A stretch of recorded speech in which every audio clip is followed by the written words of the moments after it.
Bueno, señores, gracias por continuar a esta hora de la mañana. Recibimos a dos periodistas uruguayos que están aquí en el país, han venido con Pepe Mujica. Ellos son los autores del libro Una oveja negra en el poder. A ver si pronuncio bien, Ernesto Tubolvich. Tulbovich soy yo. ¿Y ese apellido? Es de Letonia. De Letonia. Bien, Y mis otros apellidos son parecía polacos. montenegrino. Me falta una K.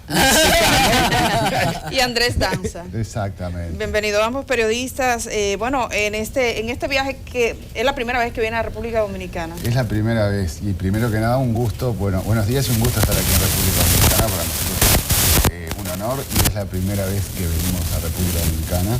Hemos viajado mucho con Pepe Mujica, pero aquí nunca habíamos venido, ¿no? Y quizás debemos empezar el diálogo. Pepe Mujica aquí está siendo tratado casi como una de esas estrellas del mundo del deporte o del espectáculo, y la verdad es que a mí me ha parecido fascinante.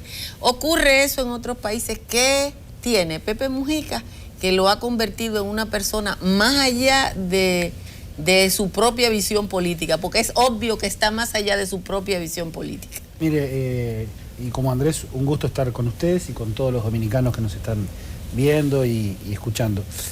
Nosotros hemos tenido la enorme fortuna de recorrer el Uruguay y el mundo con Mujica, como periodistas, y ahora en la difusión, en el conocimiento del libro. Él afortunadamente nos ha acompañado a varios lugares donde lo hemos presentado.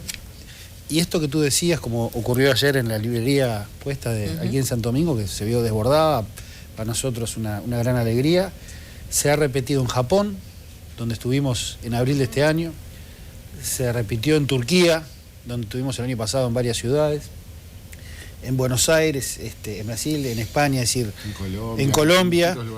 Ahora a principios del próximo mes estaremos en Italia, el libro saldrá en italiano, y sí, es algo que realmente para fuera del Uruguay llama profundamente la atención. ¿Por qué un presidente genera esto? Porque la gente lo puede tocar, porque no hay distancia entre el ciudadano y el presidente. Y eso llama bastante la atención en muchos lados, ¿no? Sí, es una figura que se ha transformado en muy internacional. De hecho, ha hecho al Uruguay muy famoso en distintos lugares del mundo donde no se conocía. Cuando fuimos a Japón con él, había mucha gente que no sabía dónde quedaba Uruguay, porque queda exactamente en la otra punta del mapa, pero que también lo conocieron a través de él. Se ha transformado en una especie de figura mundial por su forma de vida principalmente. Creo que eso se explica en gran medida, contestando la pregunta, porque es bastante distinto al resto de los gobernantes, y eso en un momento en el cual la política o el sistema político tiene una crisis importante de credibilidad a nivel mundial. Una persona que vive y que vive como habla y que no ostenta y que hace un culto a la sobriedad, tiene mucha repercusión, ¿no? Me gustaría que ustedes describieran esa sociedad uruguaya que hizo posible un Pepe Mujica. Ustedes son periodistas y, bueno, hay países que, aunque la gente esté llorando y viene y siguen a Pepe, se presenta alguien como Pepe aquí y no votan por él. O sea, él se impone el mercado, se imponen ciertos estándares, se imponen ciertas formas. ¿Qué fue lo que pasó en la sociedad uruguaya para que fuera posible? Mujica supo conectarse con la gente de abajo, con los trabajadores, con los pobres, y muchos, sobre todo con los jóvenes, desde la izquierda, con un discurso que antes no existía, con una forma de acercamiento, de proximidad que realmente no había. Hablando, ¿qué se lo acusa? De hablar en forma muy vulgar. Eso de allá. Exacto, que habla en forma vulgar. Él responde, así habla mi pueblo de verdad, ¿no? Hay algo de eso. Él es un rupturista permanente con el protocolo, con lo establecido, con mucho del statu quo.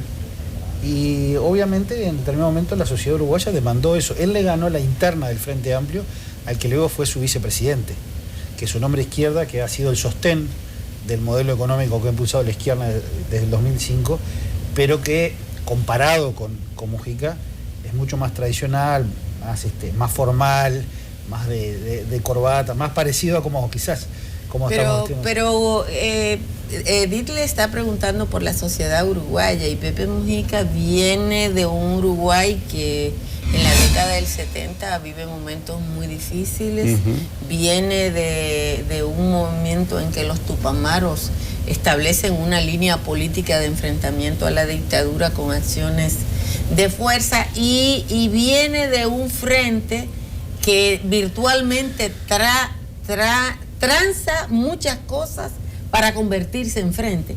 Y quisiera preguntarle de esto, porque aquí en República Dominicana no ha habido manera de gestar una alianza de los demócratas. En Uruguay parece que fue posible.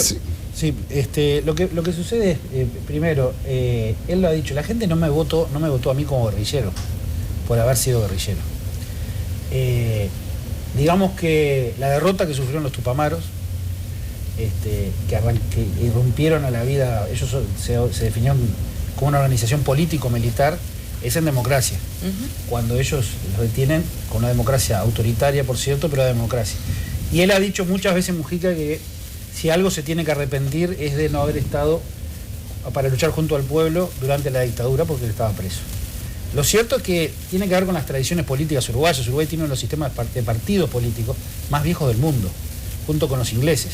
Blancos y colorados en Uruguay son de los partidos más viejos del mundo. 180 años cumplieron ahora, ¿verdad? Y hay una unión bastante fuerte, que es el Frente Amplio, que a eso iba la pregunta, que agrupa a líneas ideológicas distintas, pero todas con un denominador común, que es un programa de gobierno y una definición de partidos de izquierda.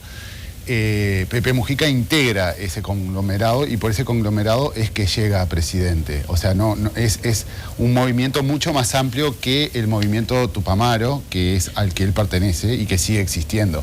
Pero hay una agrupación muy fuerte, y hay también una evolución de la sociedad uruguaya, volviendo a la pregunta que hacían hoy, muy interesante.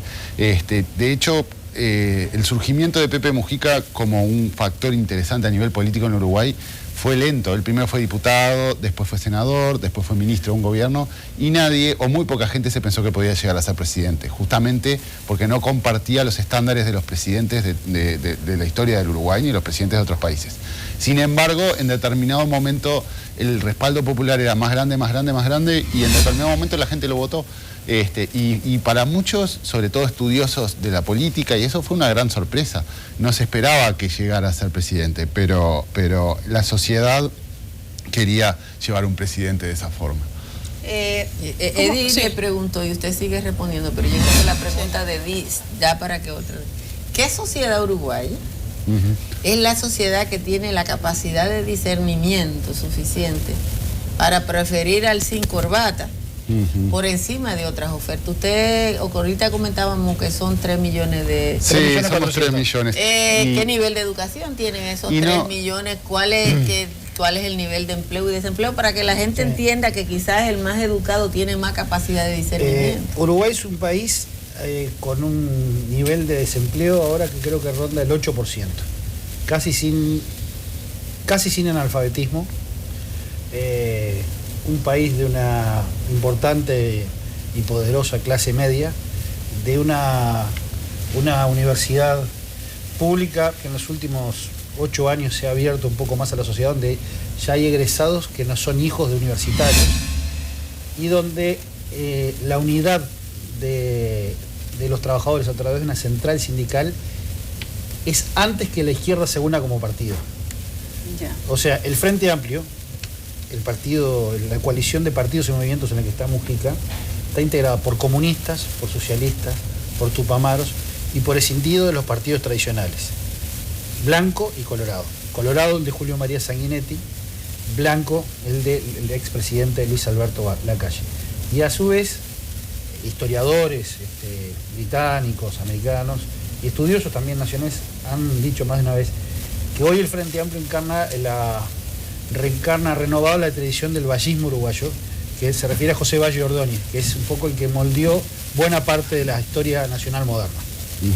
Igual partamos de la base que Mujica llega a presidente con aproximadamente el 50% de los votos. Eso no quiere decir, claro, sigue manteniendo más o menos ese nivel de popularidad, pero es una sociedad que políticamente yo diría que se divide en dos. Hay una parte importante de los uruguayos que lo respalda y que lo apoya, y una parte importante de los uruguayos que lo rechaza. ¿Qué popularidad tenía cuando se marchó? ¿Tenía Cuando lo se marchó suficiente como cerca para de, quedarse? sí, arriba del 60% de popularidad. Sí, se podía quedar. Sí. Y no está permitida la reelección. No, en Uruguay, y él además no la defiende, él dice que no le gusta la reelección sobre la base de que lo que hace es generar alrededor del presidente una cantidad de personas que queda muy pegada al poder y que es necesario que cambien las personas que están en el poder para no generar espacio de corrupción.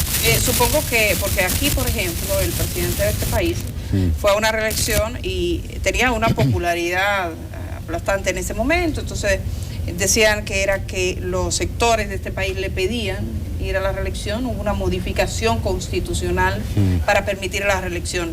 En su país el tema de la reelección no ha sido un problema de la historia democrática. No, en realidad hubo algún movimiento para tratar de instalar la reelección del presidente, pero que no tuvo mucho andamiento. El uruguayo también tiene el concepto y la idea de la importancia de la rotación de las personas en el poder, y eso se lleva a cabo. Tiene una cultura muy democrática, ¿no? Eso, más allá de que tuvimos muchas dictaduras, sobre todo durante el siglo XX, al igual que gran parte de América Latina, por no decir toda. Y mira, ya se rotan y son suficientes, son menos que aquí. La población de Uruguay somos 3 millones. 3 millones. Aquí somos ¿Es verdad el chiste de que son la mitad de personas que de vacas? Sí, es cierto. Y la mitad de personas que de vacas y de ovejas también. Hay muchas más ovejas y vacas. Por eso digo que tenemos 2 vacas cada uno. Yo al menos. Pero yo pensando que allá son 3 millones y alcanza para rotarse. Aquí son 9 millones y tenemos siempre la misma gente, más o menos los mismos cargos. Entonces digo, mira, eso es un ejemplo. Sí, es que se rota, que la rotación es importante. Dice usted que Mujica lo defendía. Sí, es que el concepto que utiliza Mujica como argumento es que perpetuarse en el poder genera mayores grados de corrupción y de personas que se abrazan a sus lugares, y que eso genera todo un tema perverso, ¿no? Entonces que es necesario que se rote. Bueno, tenemos que hacer una pausa, tenemos que hablar de su libro, Una oveja negra en el poder, también del rol de la prensa, porque Muy ustedes bien. son periodistas. Sí, señora. Que nos cuenten un poco de la prensa uruguaya. Vamos a la pausa y regresamos de una vez.